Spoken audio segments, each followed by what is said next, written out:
Hello everyone. Let's see, today's video I'm going to demonstrate further, just talk a little bit more about still life objects and drawing and what we're looking for with still life drawings as a starting point or a process in this class, okay, an exercise. So today I have a little stuffed little object here, a little cupcake. Let's see this camera zooming in and out. Okay, 1 second here, guys. Let me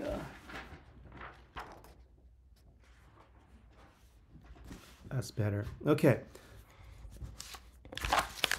So, before there's different types of objects that you can find around your house, and it could be like something you can hold in your hand, nothing too big.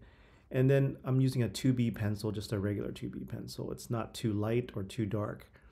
And the goal here is to draw the basic proportion. So what is a way we can draw this? And I'm going to start off with looking at the basic shape of this object. And when I think about the basic shape, what geometric shape can I fit this into? And I'm thinking almost like a rugby ball or an egg-like shape.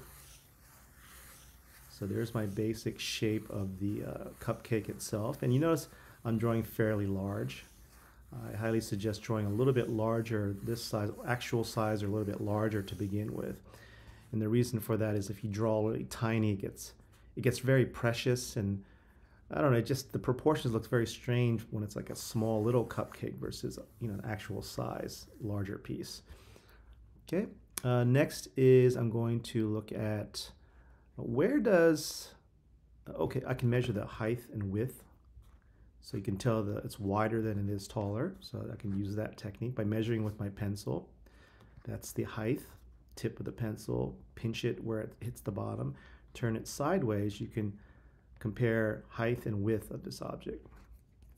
Okay, so next I'm going to look at where does the icing part fall in relationship to the overall size. It's not in the middle. It's below middle. It's like down here. Then how many curves do I see? 1, 2, 3, 4.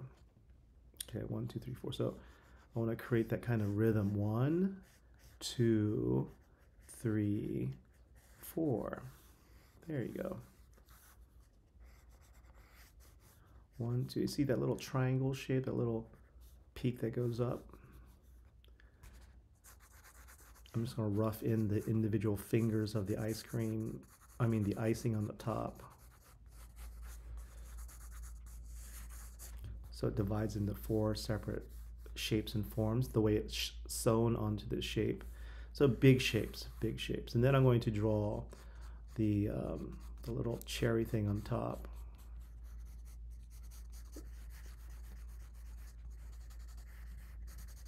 Just the overall shape. And I'm going to measure, just that overall thumbprint kind of like shape. 1, 2, 3, 3.5. So approximately this is a measuring unit, this cherry. How many cherries tall is this overall object? So if you take that cherry 1, 2, 3.5 approximately, that helps you measure the proportion. Some of you have been drawing since you were little kids. You're very comfortable with drawing. It's because you've kind of struggled with it and you learned a lot along the way in high school, middle school, elementary school. And some of you haven't had a whole lot of drawing. And drawing objects might be kind of intimidating for you. So I want you to just have an attitude of give it your best shot and try your best. Okay? I really invite you to have a very open-minded growth mindset. So you want to learn and make mistakes. Okay? It's a trial and error. You're going to apply the discussions, the theory, the little demonstrations, and you're going to get a lot from the feedback that I provide you once you upload your artwork, your drawings, from myself and your fellow classmates. So keep an open mind to seek improvement and start to pick up these small tools and techniques to help you with your work. So here's the overall shape. Now I'm going to put in You know, the eyes are essentially, where do you place the eyes? Oh, if I draw a light line down the middle of this and then across the middle, these are like really nice guidelines. So if there was an imaginary line on this object, where would that eyeball fall? It would fall on this side. And you see the axis, the tilt of that eyeball. And the other one goes in off in a different direction. And then we have a smaller egg-like shape for the highlight, the white part of the eye. Experiment. Play around with these shapes and forms and start to get comfortable with drawing. All right, so put the little... And sometimes you learn through making mistakes with proportions, and you learn as you go along. And I'm fairly happy with this drawing so far. I'm going to take the Sharpie and I'm going to go along the edge of this, just the outside. Take a little walk with the pencil and kind of travel down and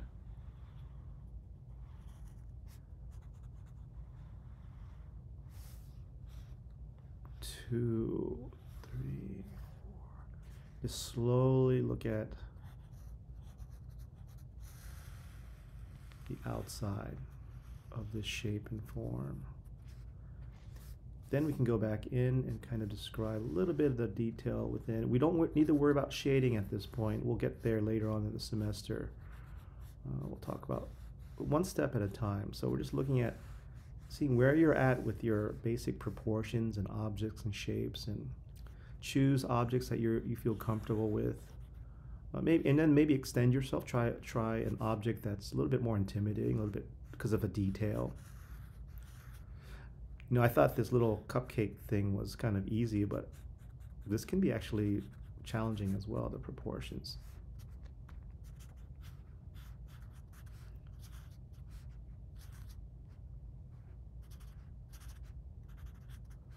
Okay, was that helpful there?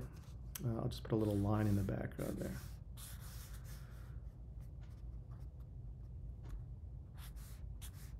I'm done with that drawing.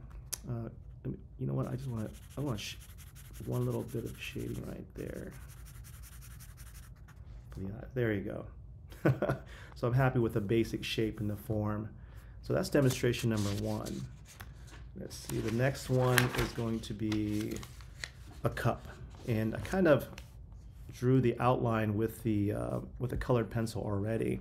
But you know, you can measure the height and the width, and it's very geometric. There's a lot of squares and rectangles, and see, I'm going to shorten this. Now, just a little reminder, on the camera it's facing you, so this is what we're drawing, but I need to tilt it slightly towards me, my eyes, so that I can see it correctly in order to make adjustments. So here we're just going to go on the outside of this shape and form.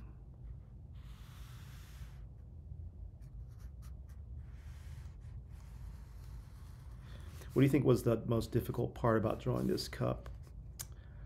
I think it was the basic proportion, which is it's like a little bit taller than it is wide. I can measure height to width. Here's the width, which is a shorter measurement. And notice how it's a little bit taller than the width. And then I think this was difficult, the ear, the handle of the cup.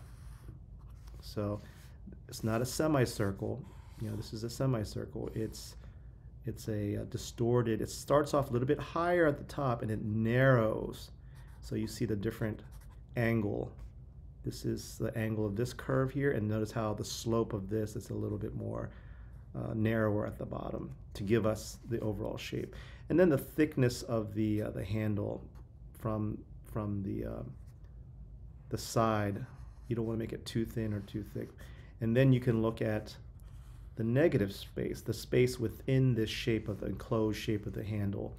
And if I just kind of put a shade in there so you can see this negative shape, this is another technique for, as artists, we can gauge and see if this is correct according to our cup in shape and form. Okay, and then the rest of it is detail of the all that intricate design and everything, and I'm not going to do that. I'm just I broke it down into some basic geometric shapes. Okay, and I'm not going to spend the time on this video to go through that. I just want you to look at the overall shape and form. Quickly, I want to share with you maybe just another technique, which is when you're beginning drawing these objects and shapes. I'm going to lay this, oops, it's blurry. Let's see here.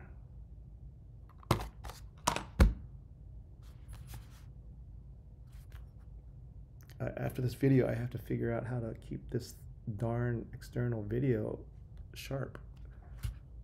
So let's see here. Let me bring in another drawing. Maybe it'll fix the slowly pull it away. Will it focus? Ah, there we go. All right, there we go. So let's try this. I'm going to take the cup, okay, and then I'm going to lay it down, and I'm going to turn the pencil inwards a little bit.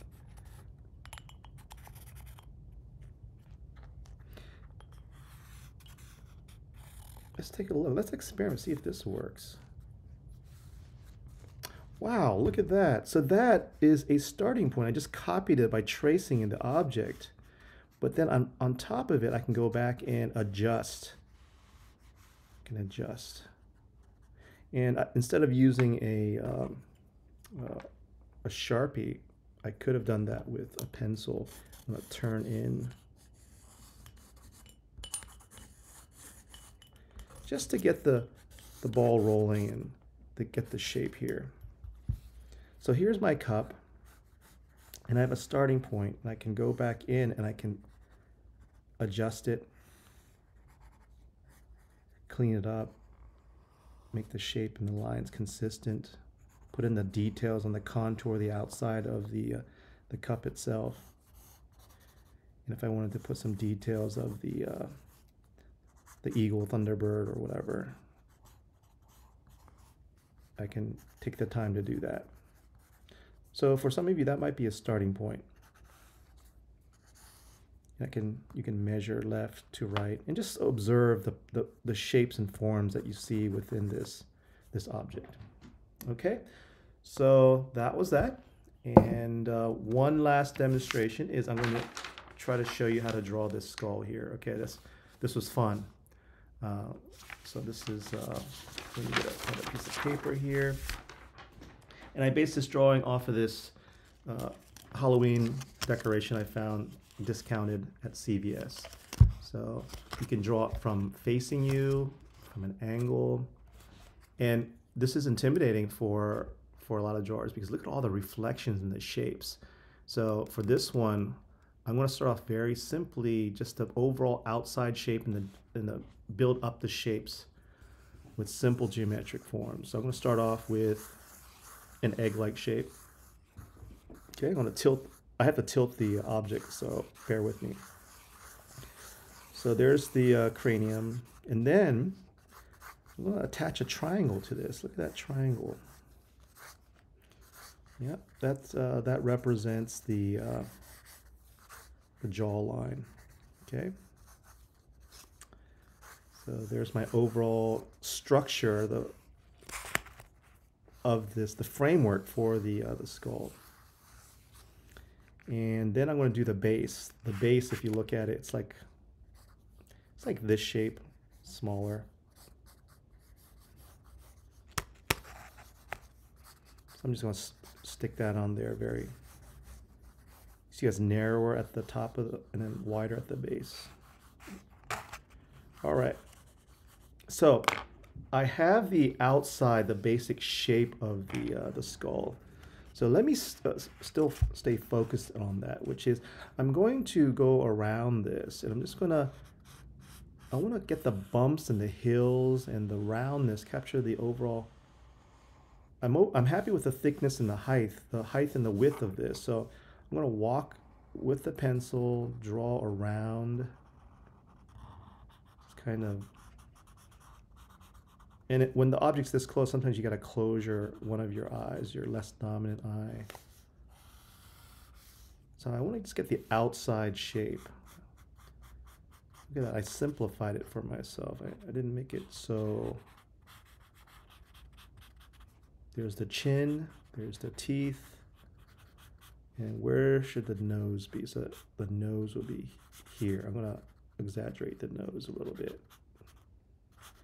And there's the other eye socket. Okay, so there you go. I got the overall outside shape of this. Okay, so now for the inside, I have to ignore all the reflections. And here's where the teeth meet. And I'm going to create all these little candy corn-like teeth.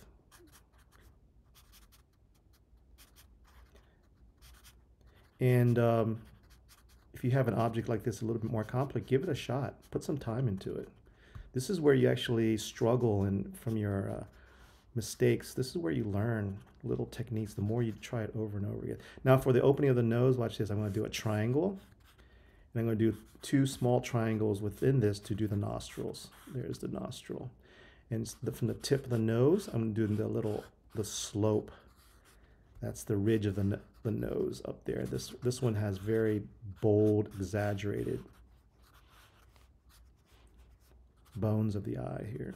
Now for the eye sockets, I'm going to start off with a circle, but then I'm going to change that into like Ray-Bans sunglasses. It's going to be narrower, more teardrop-like shape.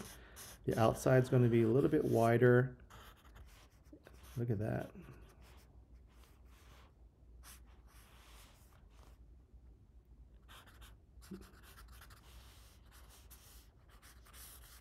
There, I got the overall shape. I might want to exaggerate the back. Not exaggerate, but widen the back a little bit. Okay. I'm happy with that. And then if I wanted to create the little reflections, I could go in and do more detail and focus in on the shapes of the reflections that you see. Just the basic shapes, these kind of swirls, and then the base has different textures. So I want to create all these little swirls within this shape and form, and I can add shading and value later on. But the key thing is I'm really interested in the overall shape and form. Now for the base, I'm just going to do all these little Y-like shapes, branch-like shapes to mimic the texture of the fake rock. Here you go. All right. I hope you like that little demonstration. Have fun with your still lifes, and I will see you guys later.